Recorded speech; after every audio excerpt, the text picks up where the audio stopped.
सब मिल कर के उस रीति से ओम शांति कहेंगे जैसे हम सब ने सुना है। यज्ञ के आदि में सभी मिल कर के बाबा और ब्राह्मण वत्स सब मिल कर के ओम शांति कहा करते थे। उस समय तो विशेष ओम की ही ध्वनि होती थी। तो अंदर गहरा श्वास लेंगे और उस श्वास को निकालते हुए ओम की ध्वनि करेंगे और फिर दूसरा गहरा श्वास लेकर उसे निकालते हुए शांति की ध्वनि। ओ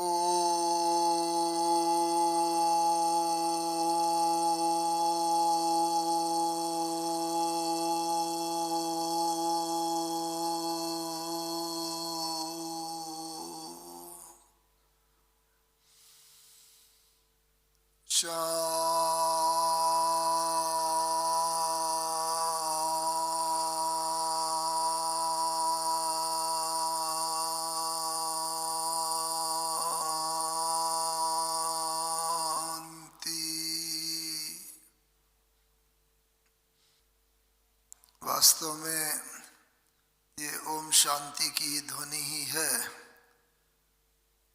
जो हम सभी को, जैसा कि आज का विषय है कर्म योग द्वारा कर्म भोग पर विजय, तो ये ध्वनि ही है जिसके यथार्थ भाव में स्थित होने पर हम सहज ही इस विजय का अनुभव कर लेते हैं। कर्म भोग के ऊपर कर्म योग के द्वारा विजय का।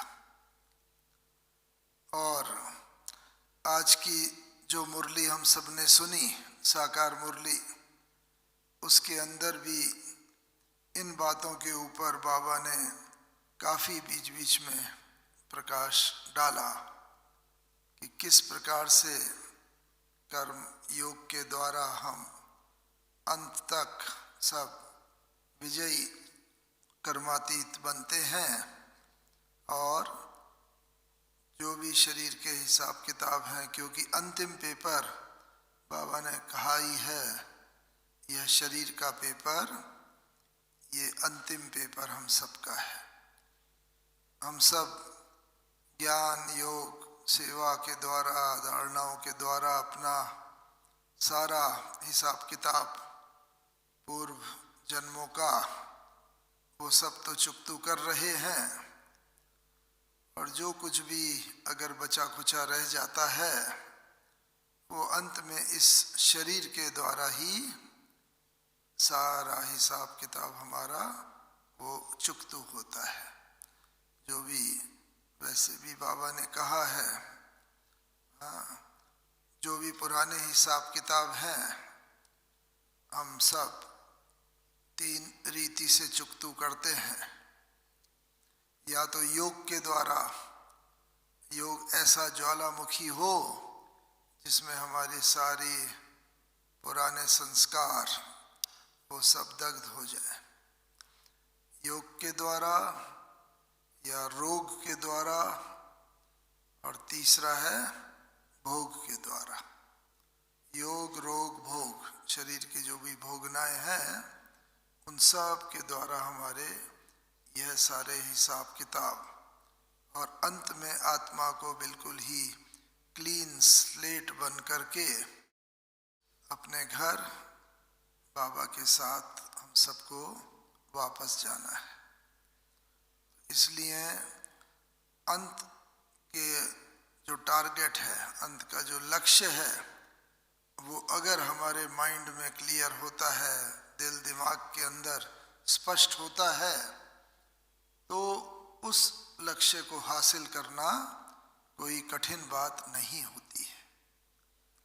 और जैसे ही ये विषय बताया गया तो इस विषय को सुनते ही हमें साकार ब्रह्मा बाबा की स्मृति आ गई, क्योंकि आप सभी जानते हैं और ये महीना चल भी रहा है अव्यक्त मास का, बाबा ने कैसे 18 जनवरी 1969 को अपनी संपूर्ण स्थिति को प्राप्त करके और लास्ट फरिश्ता स्थिति कहें, अव्यक्त स्वरूप स्थिति कहें, कर्मातीत अवस्था, उसको प्राप्त किया था। और 18 जनवरी को बाबा का ये साकार बाबा का इस देह का जब उन्होंने त्याग किया, उसके बाद 21 जनवरी को उस शरीर का साकार ब्रह्मा बाबा का, पिताश्री बाबा का अंतिम संस्कार किया गया। उसके बाद जब भोग प्रतिदिन लगता था 13 दिन तक, तो संदेशी अलग अलग नए नए संदेश लेकर के आती थी और जो बच्चों के प्रश्न होते थे, कोई बात होती थी तो वो बाबा से पूछते थे और बाबा उसका उत्तर भी देते थे।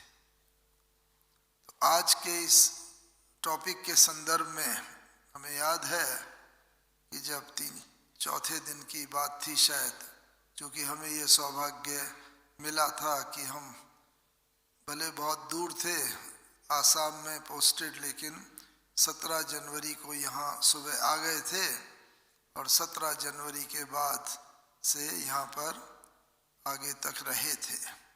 तो एक तो सामने ही हमारे बाबा ने अब संपूर्ण स्थिति को प्राप्त किया, जो कि हमें अपनी आँखों से वो दृश्य भी देखने के मौके मिले।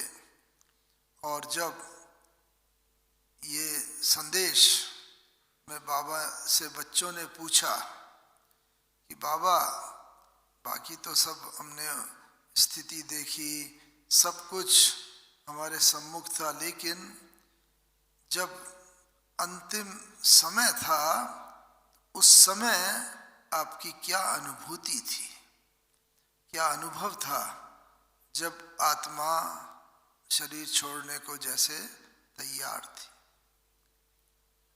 तो बाबा ने कहा, संदेश में उत्तर दिया कि ये अंतिम खेल जो था, वे भी देखो बाबा को एकदम खेल जैसा लग रहा था। ये अंतिम खेल था ही करीब 10-15 मिनट का। क्या खेल था कि एक तरफ योग बल और दूसरी तरफ कर्म भोग, इन दोनों की बड़ी गहरी युद्ध चल रही थी। और कर्म भोग जो था वो बहुत भारी था।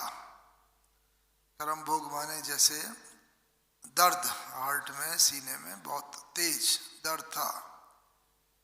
तो एक तरफ वो दर्द बहुत था, वो स्थिति थी, और दूसरी तरफ बस योग बल। हाँ, मैं बाबा को याद कर रहा था, बाबा बस मैं अब तो आपके पास आ रहा हूँ, आपके पास आया कि आया बाबा। तो बाबा ने ये स्थिति बताई कि एक तो ये बात का अनुभव हो रहा था, कर्म भोग बहुत हैवी है, भारी है, और मैं बाबा को याद करता जा रहा था। धीरे धीरे धीरे कर्म भोग हल्का होता चला गया और योग बल की स्थिति और गहरी होती चली गई। यानी कि पहले बाबा, शिव बाबा को याद कर रहे थे और फिर धीरे धीरे धीरे धीरे अव्यक्त और बिंदी रूप स्थिति में बाबा समाते जा रहे थे, शिव बाबा में। ये एक दूसरी स्थिति थी।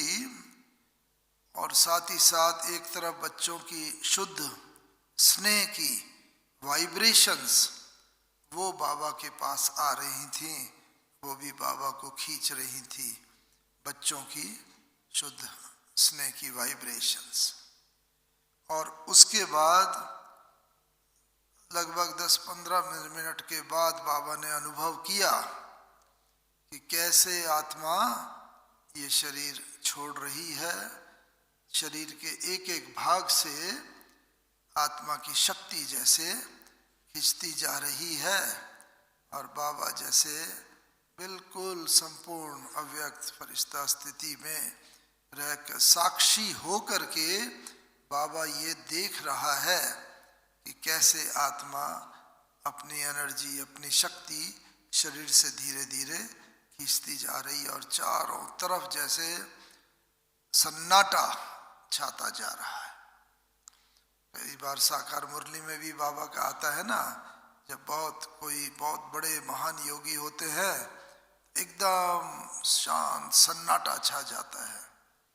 तो बाबा ने कहा कि बाबा ये देख रहे थे, एकदम सन्नाटा छाता जा रहा है। ये बाबा ने अपनी अंतिम स्थिति का वर्णन करके बच्चों को बताया। तो ये बच्चों को भी क्यों बताया?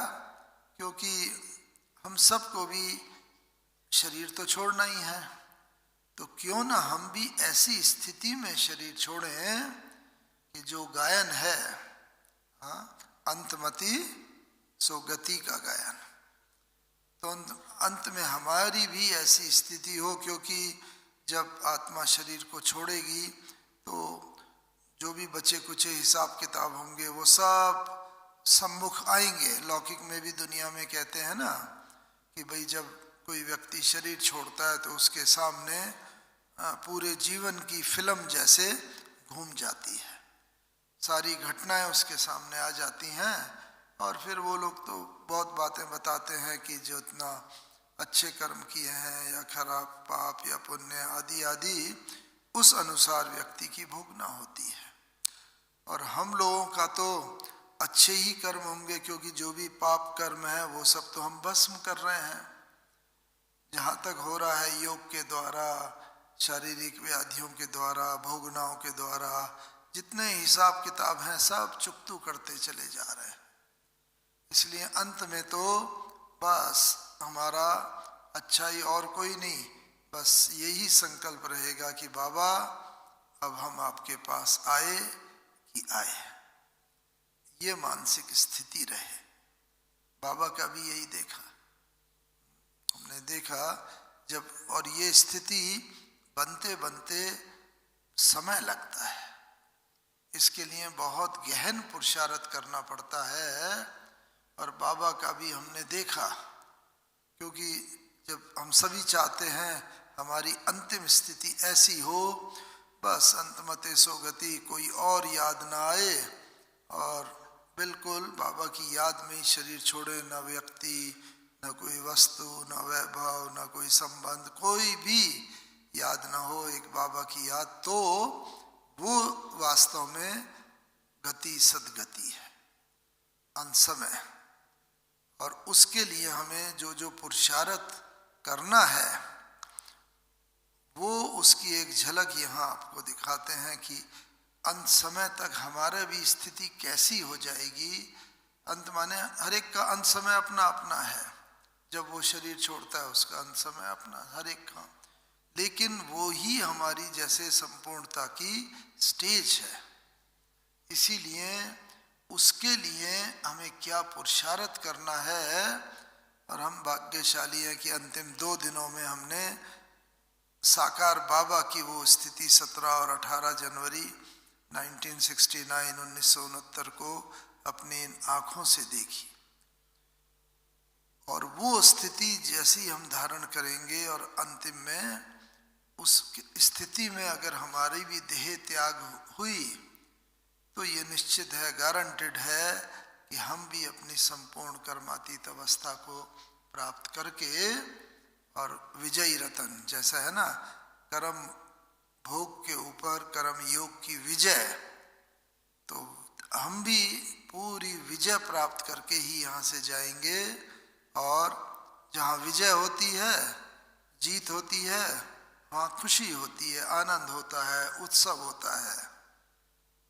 तो इसीलिए उस विजय को पाने के लिए बाबा ने क्या किया, तो साकार ब्रह्मा बाबा का, वैसे तो जब से ज्ञान में आए थे तब से बहुत बार बाबा से मिले थे, लेकिन अंतिम 2 दिनों में हमने क्या स्थिति देखी बाबा की कि बाबा बिल्कुल जैसे कि एक तो उपराम हो गए थे। पहले हम लोग बाबा से जब मिलते थे तो बाबा बच्चों से हालचाल पूछते थे, हिसाब किताब कैसे क्या पुरुषार्थ चल रहा है, और कोई करेक्शन होती थी बाबा देते थे। तो हम लोग पूछा करते थे, बाबा बताते थे उत्तर समाधान।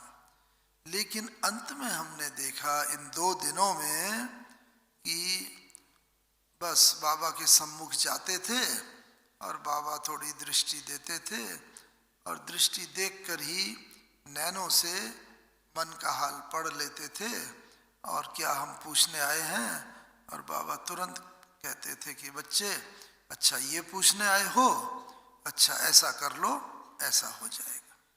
यानी प्रश्न भी बाबा बता देते थे और उसका समाधान भी बाबा।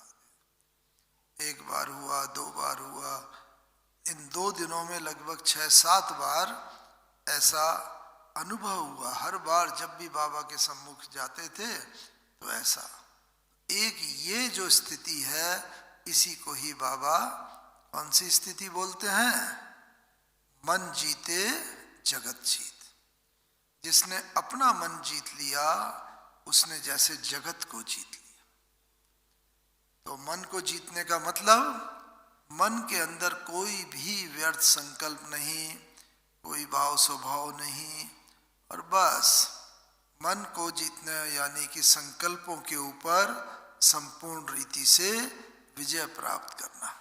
जैसे कंप्लीट बाबा के प्रति ऑनेस्ट बन जाना, जैसे आज के वरदान में भी था ना कि जिसमें संकल्प, वाणी, कर्म, इन सब के ऊपर भी पूरा का पूरा समय, श्वास, हर एक के ऊपर वो जो है अपना पॉजिटिव नियंत्रण। कोई भी समय, संकल्प उन चीज़ों में न जाए, पर चिंतन, पर मत में नहीं। बाबा ने बताया आज तो वो सच्चा ऑनेस्ट। तो वो ही बात बाबा बोलते हैं। इसीलिए तभी सच्चाई को क्या कहा गया है? हम इतने सत्य, इतने ट्रांसपेरेंसी हो जाए, पारदर्शिता हमारे जीवन में हो जाए, जो बाबा कहता है सच्चे दिल पर साहब राजी। जितना हमारे अंदर ये सच्चाई, सफाई आ जाएगी, उतना साहेब यानी परमात्मा बाबा हमारे ऊपर राजी होगा। और जब बाबा राजी, और क्या चाहिए? भगवान हमारे ऊपर प्रसन्न है तो भगवान का सारा वर्षा वो हमारा अधिकार हो जाता है। इसीलिए एक तो ये हम करें धीरे धीरे करके, जो भी व्यर्थ संकल्प हैं, तो संकल्प तो बात की स्टेज होती है, पहले हमें देखना है व्यर्थ इन कर्मेंद्रियों के द्वारा कोई व्यर्थ ना हो, इस मुख के द्वारा कोई व्यर्थ बोल ना निकले, इन और कर्मेंद्रियों के द्वारा कोई व्यर्थ व्यवहार ना हो। जितना जितना व्यवहार, कर्म, बोल हमारे व्यर्थ से समर्थ होते चले जाएंगे, उतना उतना क्या होगा कि अंत समय संकल्पों तक हम इतने समर्थ हो जाएंगे कि संकल्प भी वो ही हमारा चलेगा जो सिद्ध होने वाला होगा। कोई भी एक्स्ट्रा व्यर्थ संकल्प नहीं चलेगा, और ये अभ्यास से ही आएगा। और उसी के लिए आज भी बाबा ने कहा पोता मेल रखो। जब पोता मेल रखते हैं, उसके अंदर संकल्पों का भी लिखते हैं, तो फिर पता चलता है अच्छा आज इतने है, चेकिंग होती है, और जहाँ चेकिंग होती है फिर वहाँ चेंज भी अवश्य होता है। इसीलिए एक तो संकल्पों के ऊपर ये चेकिंग हो, और जितना संकल्पों पर हमारा नियंत्रण होगा, उतना हम दूसरे के संकल्पों को देख करके, पढ़ करके, उसके नैनों से पढ़ करके, उसके वाइब्रेशन से, उसके दूसरों के ऑरा से, उन संकल्पों को पढ़ के और उन्हें हम उस जो भी प्रश्न लेकर वो आत्मा आएंगी अंत समय, हम लोगों के सम्मुख उनके प्रश्नों का समाधान भी हम बिना उनके पूछे कर सकेंगे, जैसा बाबा का देखा। और वो तब हो सकेगा जब हमारे मन के अंदर कोई भी व्यर्थ संकल्प नहीं हो, और ये आएगा धीरे धीरे अभ्यास के द्वारा।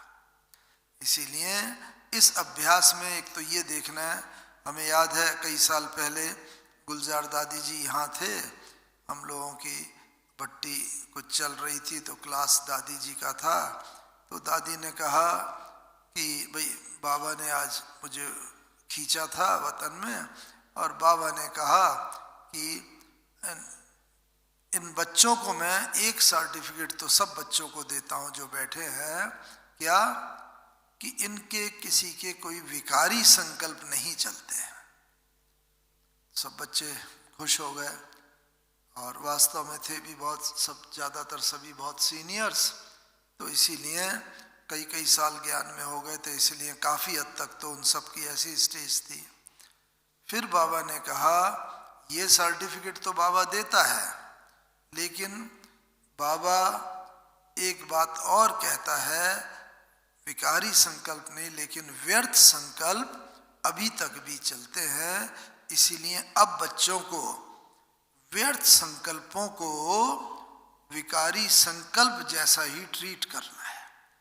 जैसे अगर कोई विकार का संकल्प आया तो हम उसको मतलब अछूत समझ करके उससे दूर एकदम तुरंत हो जाते हैं, लेकिन हम सबका अनुभव है कोई व्यर्थ संकल्प है, किसी का कोई परचिंतन है, निंदा है, ईर्ष्या है, इस बात को हम इतना सीरियसली नहीं लेते हैं जितना विकारी संकल्पों को लेते हैं।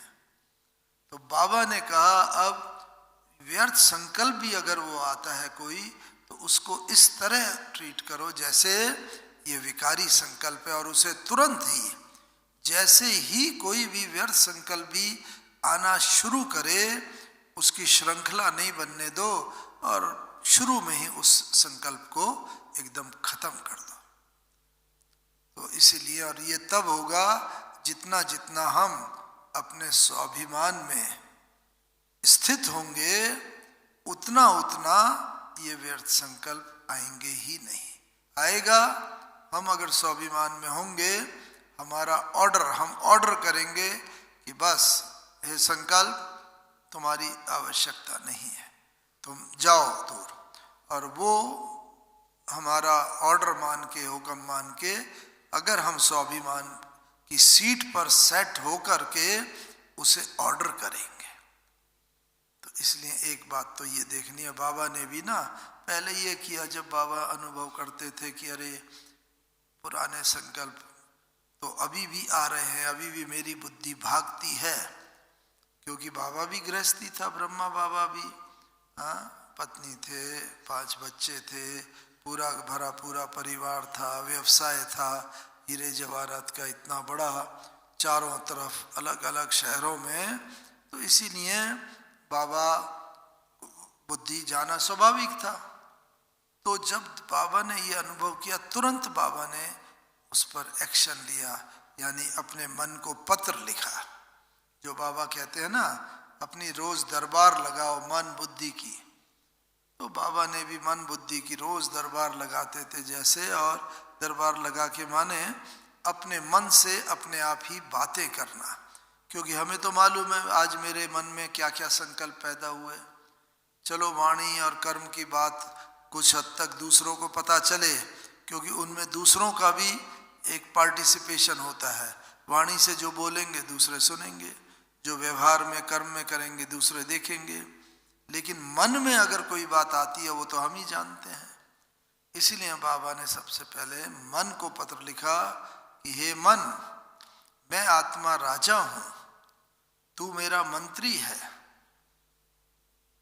लेकिन तू इतना बलशाली हो गया कि तूने मुझ आत्मा राजा को अपने वश में कर लिया, और जहां जहां तू भागता रहा, चलता रहा, मैं आत्मा राजा भी तेरे पीछे पीछे भागती रही।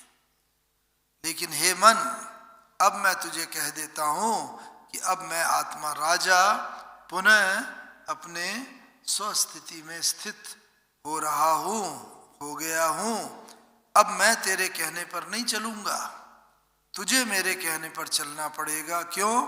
क्योंकि मैं राजा हूं और तू मंत्री है, तू मेरे अंडर में है।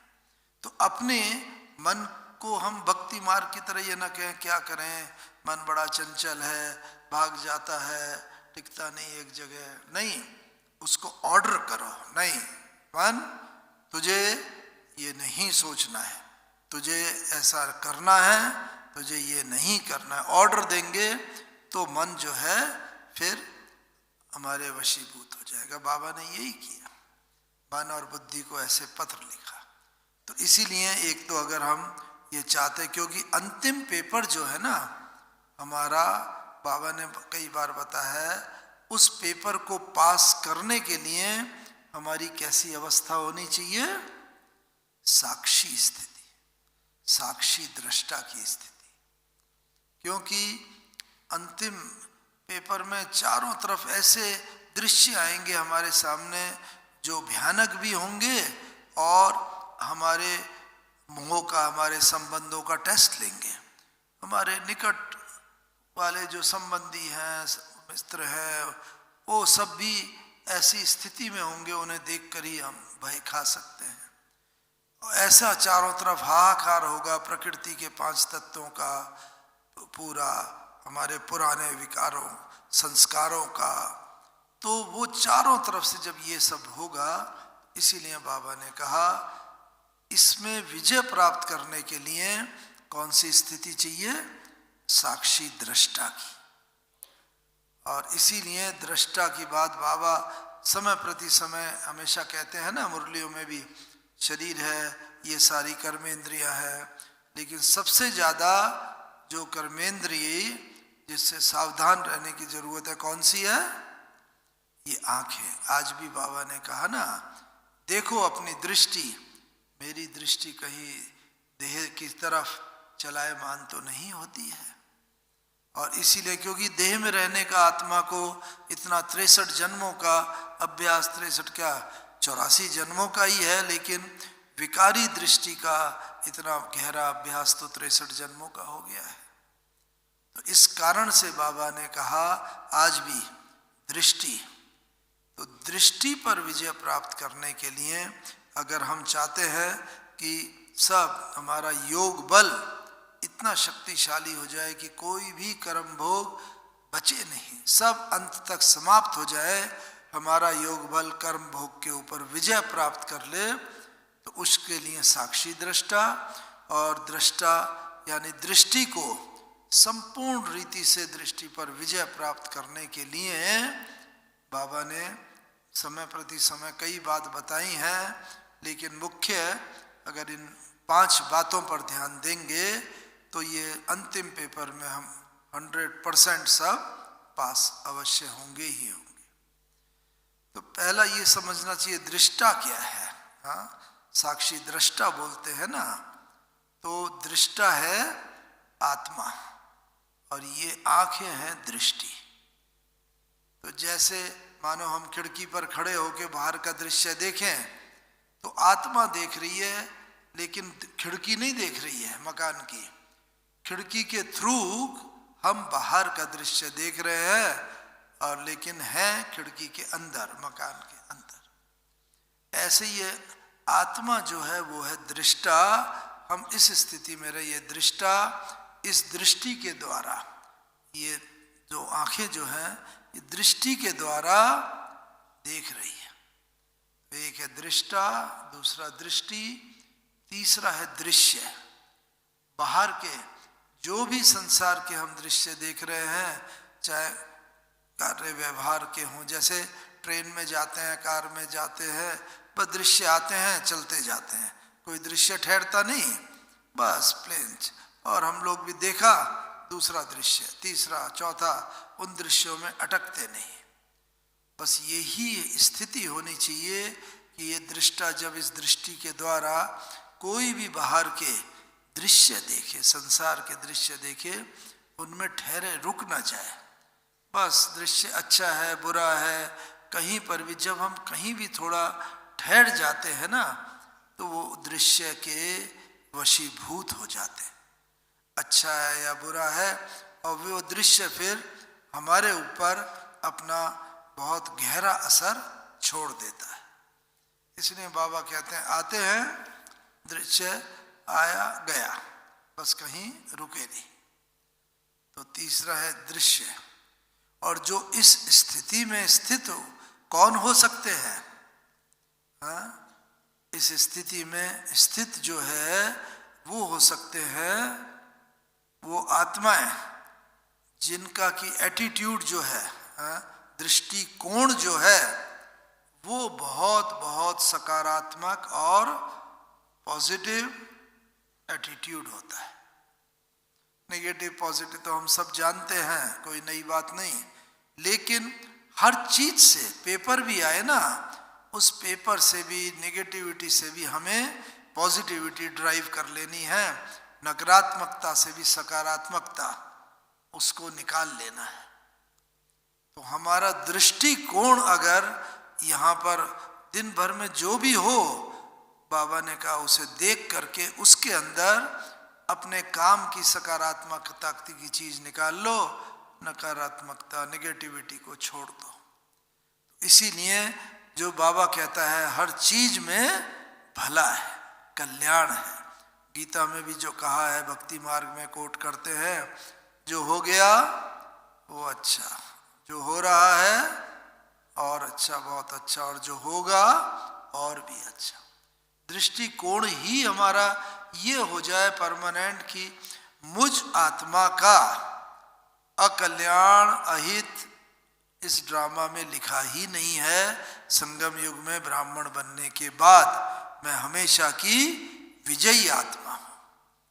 बस ये जितना दृष्टिकोण रहेगा तो आगे हमारा अंत समय के पेपर के लिए हम बहुत बहुत अच्छी तरह तैयार होते जाएंगे, और वो ही हमें कर्म भोगों के ऊपर अंत में विजय प्राप्त कराएगा। और जब ये स्थिति हो जाती है तो इतिहास, हम इतिहास बनाने वाले हैं, इतिहास को पढ़ने वाले नहीं, इतिहास को बनाने वाले हम सब ब्राह्मण बच्चों के द्वारा बाबा एक नया इतिहास लिख रहा है। तो वो जो इतिहास लिखा जा रहा है, हम इतिहास लिखने वाले बच्चे, तो द्वापर युग से जो ऋषि मुनि सन्यासी जो हम लोगों के दृष्टांत लिखेंगे, वो दृष्टांत हमारा तभी लिखा जाएगा जब हम इस स्थिति में होंगे कि मैं दृष्टा आत्मा इस दृष्टि के द्वारा ये दृश्य देख रही हूँ और ये मेरा दृष्टिकोण पॉजिटिव है।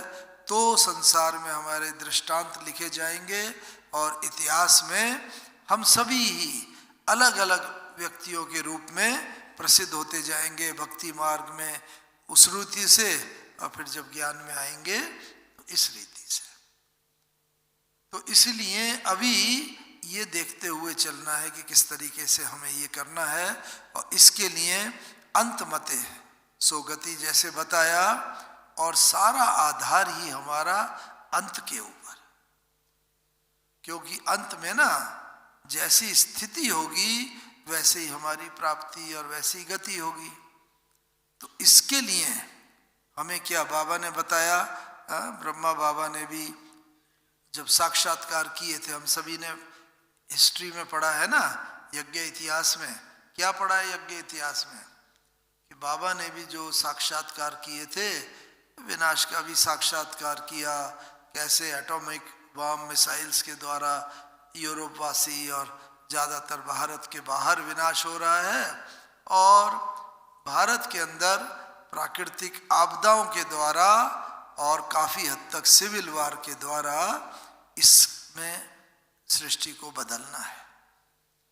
तो जब प्राकृतिक आपदा के द्वारा होगा जिस पर किसी का भी कोई कंट्रोल नहीं, अर्थक्वेक आता है, भूचाल आता है, एक सेकंड पहले तक भी कोई बता नहीं सकता भूचाल आने वाला है, आ जाता है। अब कैसे तबाही हो जाती है, व्यक्ति कितने प्राण छोड़ देते हैं। तो उसके लिए हम क्या करें कि हम ब्रह्मा बाबा की तरह, बस भीष्म पितामह की तरह अपनी इच्छा से शरीर छोड़े। देखो हम तो 18 जनवरी को यहीं थे और हमने देखा, हाँ, जैसे ब्रह्मा बाबा को आभास हो गया था कि बस आज मेरा ये अंतिम दिन है और आज मैं जैसे बच्चों के साथ बिल्कुल बाबा रहे भी, लेकिन अंदर की वृत्ति से उपराम भी रहे, और बाबा ने जो भी थोड़ा बहुत बचे हुए काम थे वो निपटा लिए। कैसे निपटा लिए हमने देखा। और बाबा ने कहा, सोचा तो 18 जनवरी की सुबह जब बाबा क्लास कराने आए, ऊपर हिस्ट्री हॉल में क्लास होता था, तो उस दिन बाबा ने क्लास में आके सिर्फ योग कराया। और शायद पहली बार ही हमने तो देखा था जिस दिन बाबा ने मुरली नहीं चलाई। आए, बाबा ने दृष्टि दी, फिर ऐसा लगता था कि अब बाबा मुरली चलाएंगे, फिर बाबा दृष्टि देने लगते थे। एक एक बच्चे को बाबा ने बहुत गहन दृष्टि दी, और सबसे ज़्यादा दृष्टि तो सामने दादी प्रकाश मणि जी बैठे हुए थे, उनको बाबा बार बार दृष्टि दे रहे थे, क्योंकि बाबा को जैसे मालूम था कि बस जब ये शरीर, हाँ, ब्रह्मा का शरीर चला जाएगा तो इसके बाद तो इस बच्ची को ही संभालना है। तो शक्तियों की जैसे बल बाबा बार बार बार बार लगातार भर रहे। तो बाबा ने एक तो ये करा, दूसरा बाबा ने मुरली चलाई, और मुरली चला के बाबा जब गए तो बाबा ने बाहर जाके ईशु दादी, हाँ, आप सब जानते हैं ना, जो अभी भी विश्व कल्याणी में रहते हैं, ईशु दादी जी शुरू से बाबा के वो जैसे, हाँ, बाबा के यज्ञ के संरक्षक के रूप में, ऑनेस्टी तो उनके रोम रोम में बसी हुई है। तो बाबा ने उनको पूरा अकाउंट उनके पास होता था, और बाबा जो बोलते थे उसको शॉर्ट हैंड में लिख करके वो मुरली के रूप में सब जगह जाता था। तो उसमें बाबा ने कहा, बच्ची आज जितने भी पत्र लिखाने हो लिखा लो, बस कोई भी पत्र ऐसा न रह जाए जिसका उत्तर न गया हो।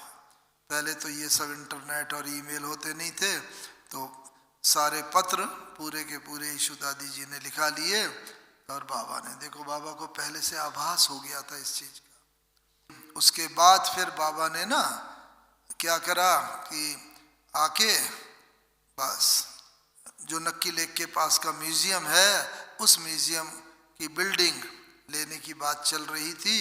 वहाँ पर तब तक लिया नहीं था, वहाँ प्रदर्शनी लगाई हुई थी, लेकिन तब यज्ञ के संसाधन इतने ज़्यादा नहीं थे, तो कई दिनों से वो फाइल पड़ी थी, तो बाबा ने उसी दिन उस फाइल को क्लियर कर दिया, क्योंकि कोई भी काम पेंडिंग ना रह जाए, अधूरा ना रह जाए।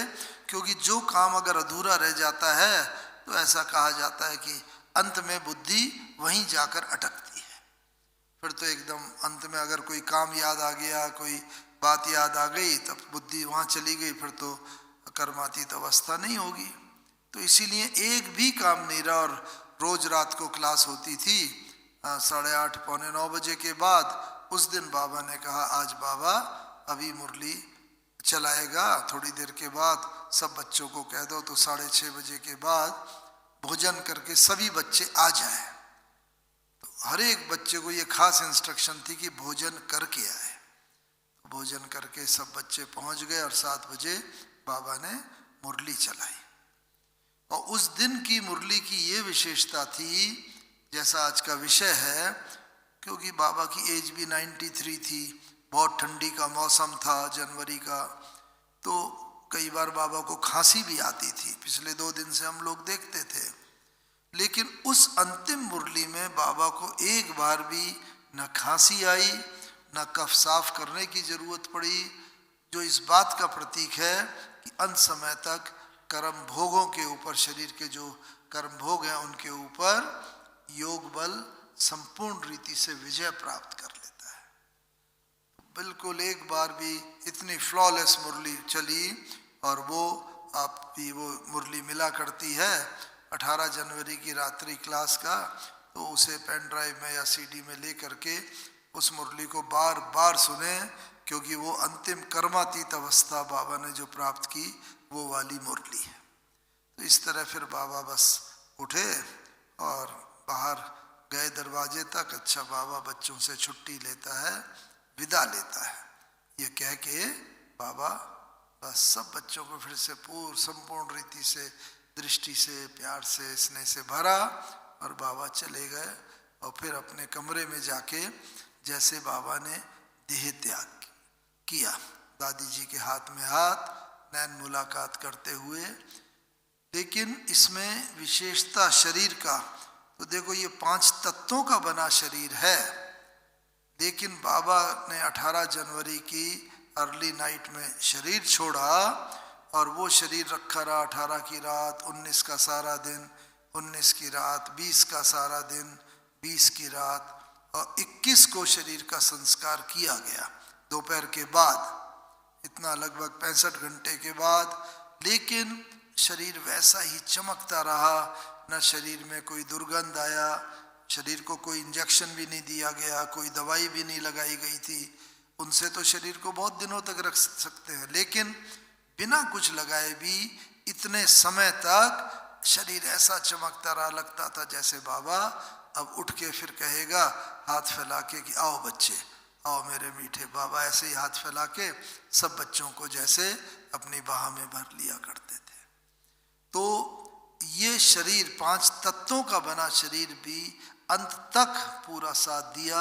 ये भी इस बात का प्रतीक है कि इन तत्वों को भी ना हमें पवित्र बनाना है, तब ये 5 तत्व भी हमारा अंत तक साथ देंगे।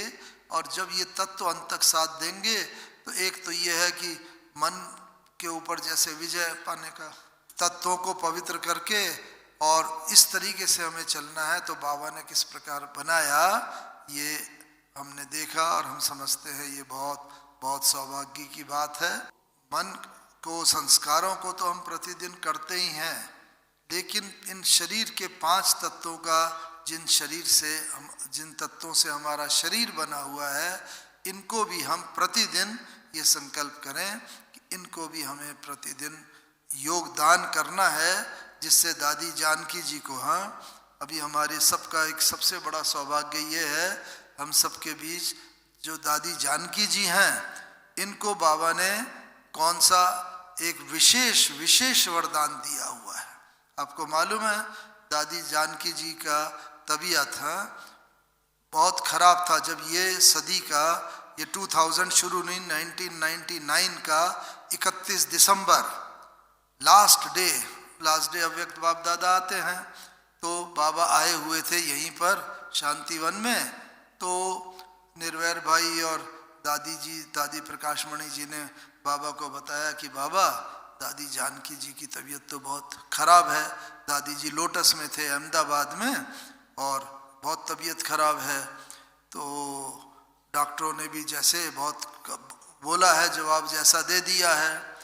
तो बाबा ने दादी को देखा, निर्वैर भाई जी को देखा और कहा देखो क्या महावाक्य उच्चारे। बाबा ने कहा कि वो आत्मा प्रकृति जीत आत्मा है दादी जानकी के लिए, और बस इसलिए कुछ नहीं होगा। तो देखो आज 20 साल हो गया, कहाँ इतना सीरियस तबीयत खराब अब दादी का, और कहाँ अब 20 वर्ष के बाद भी दादी देखो कितनी बेहद की सेवा कर रही। ये प्रकृति जीत आत्मा जो हम सब के सम्मुख प्रैक्टिकल में है, ये हम सब के कितनी सौभाग्य की बात है। तो हम सब भी यहाँ पर योग में यही संकल्प भी लें कि मुझे भी मन जीते जगत जीत के साथ प्रकृति जीत भी बनना है, और बाबा को अंदर संकल्प में कि हम भी बाबा आपके साथ विजयी होकर के अपने घर में चलेंगे। इसके साथ ही ओम शांति, ओम शांति, ओम शांति।